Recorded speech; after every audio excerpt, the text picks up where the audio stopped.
Hello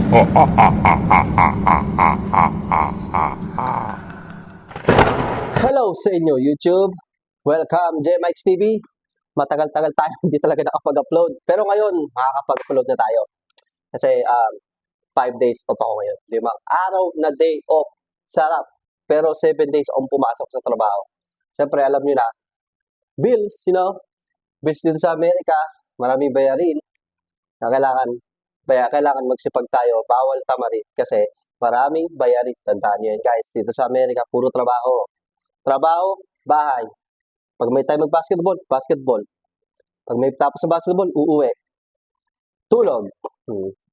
Buti meron tayong mabait na asawa na tagapagluto at tagapagkasikaso sa atin, tagapagbigay ng baon, na asikaso tayo. Kaya salamat sa ating misis, sa aking misis na si Joy David Arevalo. Shoutout sa'yo. Thank you. So guys, ito, Goosebump. Top 5. Top 5 ghost catong camera. Minulto sa bagong lipat na apartment. Dating clinic pala. Nakikita nyo guys. Nababasa nyo naman to. So, Goosebump top 5. Top 5. Huwag natin patagalin to. 12 minutes na to guys. Mabilis lang to. Pero, pag magbibideo pero siguro ipunin ko to. Ito ngayon, siguro bukas ko na i-edit to tapos i-upload kasi ilang oras na. So guys, tara. Play na natin to. Let's go. Wait lang, hindi pala nakakonik sa ano. Sagit lang. Saan ko lang to guys, sagit lang.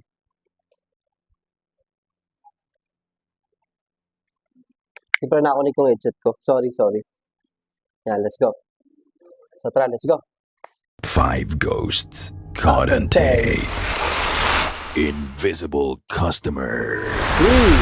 Si Johan ay isang empleyado na nagtatrabaho sa bike shop sa Mexico. Noong umaga na yun, siya ang nakaschedule na magbukas ng shop. Kakatapos lang umulan at makulimlim ang panahon, kaya wala pang customer sa shop ng oras na yun. Makikitang siya lang mag-isa sa loob at habang siya ay nag-aayos ng mga paninda nila, may nararamdaman siyang humila ng damit niya.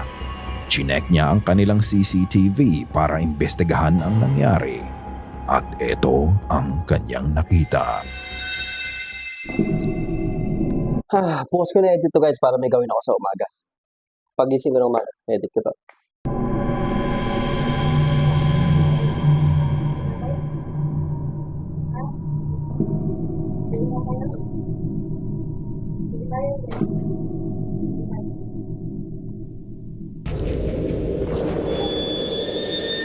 Saan? Tahimik si Johan na nagtatrabaho at busy siya. Dito ako nakatingin eh. Ayun, dito. Kasi alam ko ito yung hatakin. Kasi obvious na to eh. Dito bando. Parang may tali na naka-ready na hatakin. Pero dito ako nakatingin. Hindi ko alam ulit. Replay siguro.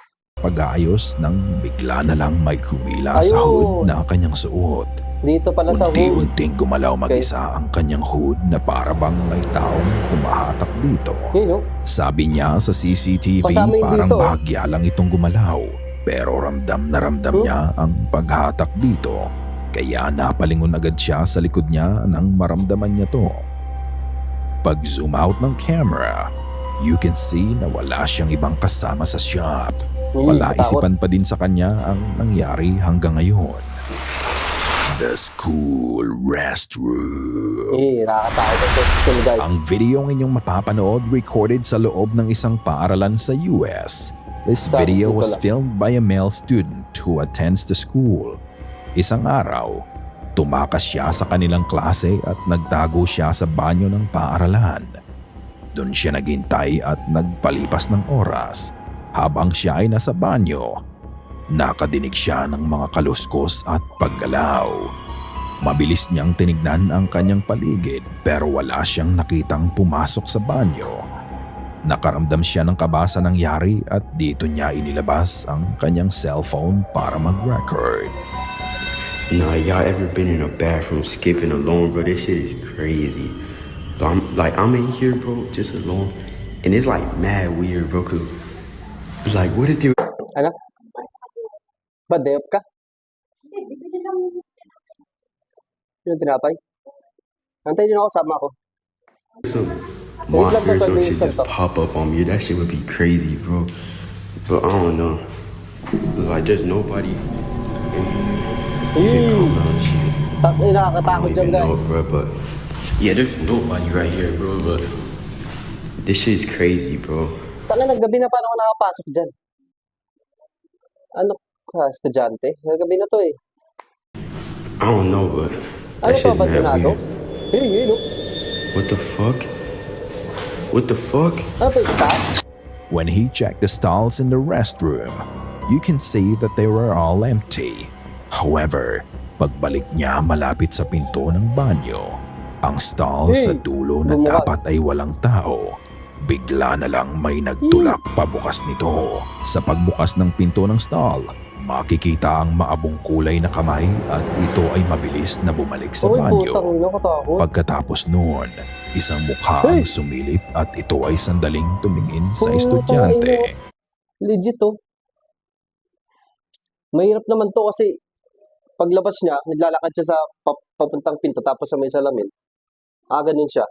Hindi to makakat eh.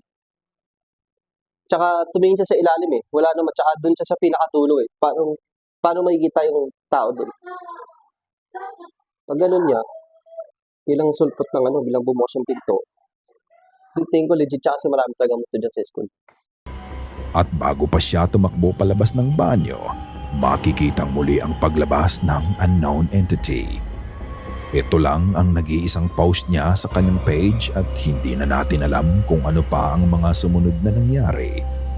Ano sa tingin niyo ang nakita ng estudyante at bakit yung mga lumabas ang sumisilip. strange entity sa banyo?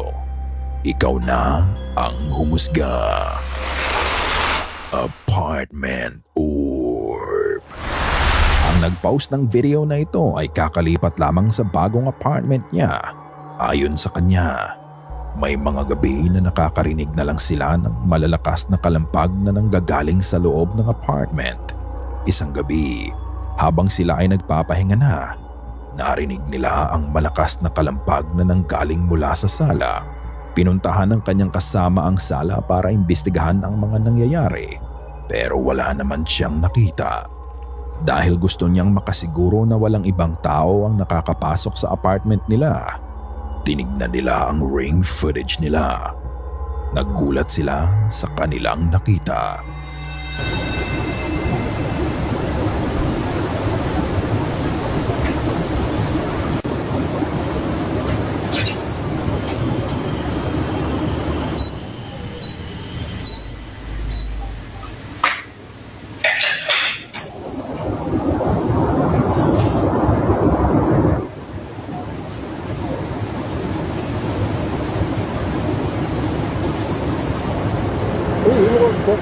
Ito.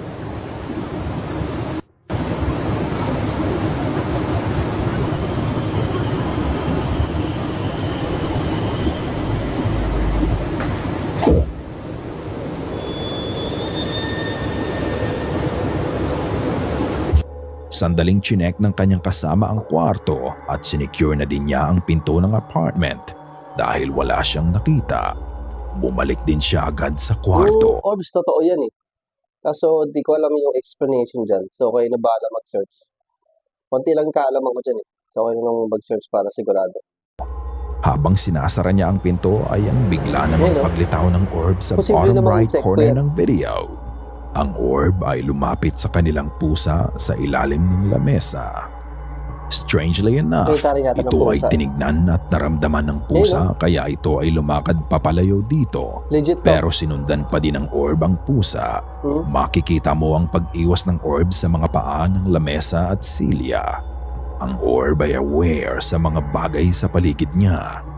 Matapos noon, makikita mo ang pusa na lumabas sa kabilang bahagi ng lamesa nang biglang Uy!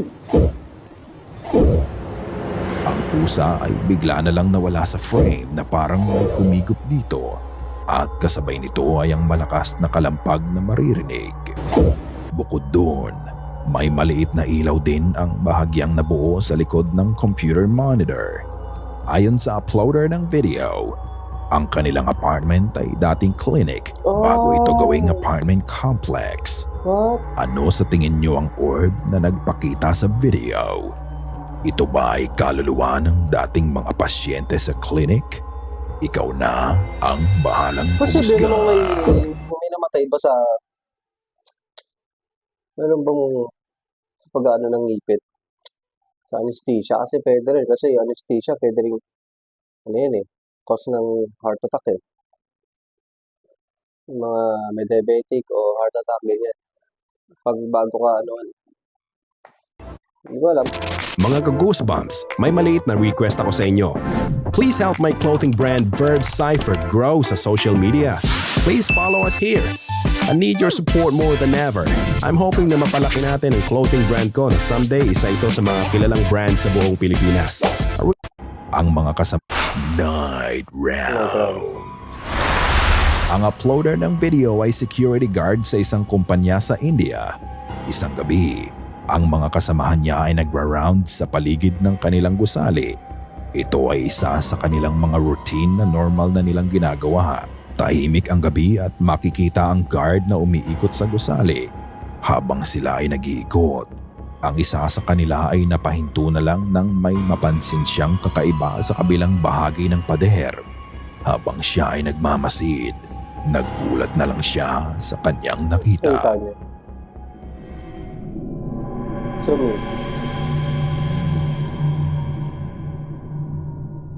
asan?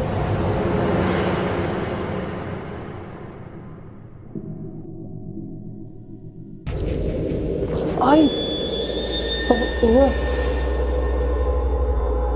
Pucha, naliba-liba ko yun. Ang nagbigay ng takot sa security guard ay ang white translucent figure na nag-i-emerge mula sa kadiliman. Ang figure na ito ay tumatakbo pababa ng hagdan. Kalahati Ang mas lang yung kalahating katawan. nakakapagtaka, Kalahati lang siya. makikita mo ang payat na lower torso ng entity. Kalahati lang Pero siya. wala ang upper torso nito. Kalahati lang ng katawan nito ang nakuha sa CCTV. Ganyan yung mga Bukod legit doon, talaga eh. Yung walang ano, ibang pupuntahan ang Hindi strange inaasahan entity na makakita dahil sa ka. ibaba ng hagdan ay lawa na. sana ako siguro, takbo talaga siguro ako dyan. Yung pa ako din natatapak sa lupa. Sobrang bilis ng takbo ko. May idea ba kayo kung ano ang nagpakita sa camera? Let me know sa comment section below. The Bell House. Ang The Bell House na matatagpuan sa Camp John Hay ay may mga kwento ng kababalaghan. Ang The Bell House ay binuo noong 1906 para sa American Major General James Franklin Bell. Ito ay dating residente na ginawa ng museo. Ayon sa ibang nakapunta na sa makasaysayang struktura na ito, ang bahay daw ay may kakaibang presensya na magbibigay sa iyo ng goosebumps. Isang TikTok user ang pumasyal sa Bell House nito lang Pebrero ngayong taon. Habang vinivideo nila ang loob ng bahay, makikita ang unti-unting pagbukas ng pinto sa harapan nila. Takot kan kasi yung pinto na yun nakalak yun. Nakano yung ano. Sa ibabaw tsaka sa taas. Hindi yung mga emergency to. Yung mga ganun. Pare, pagka may earth drill at earth. Fire drill gano'n.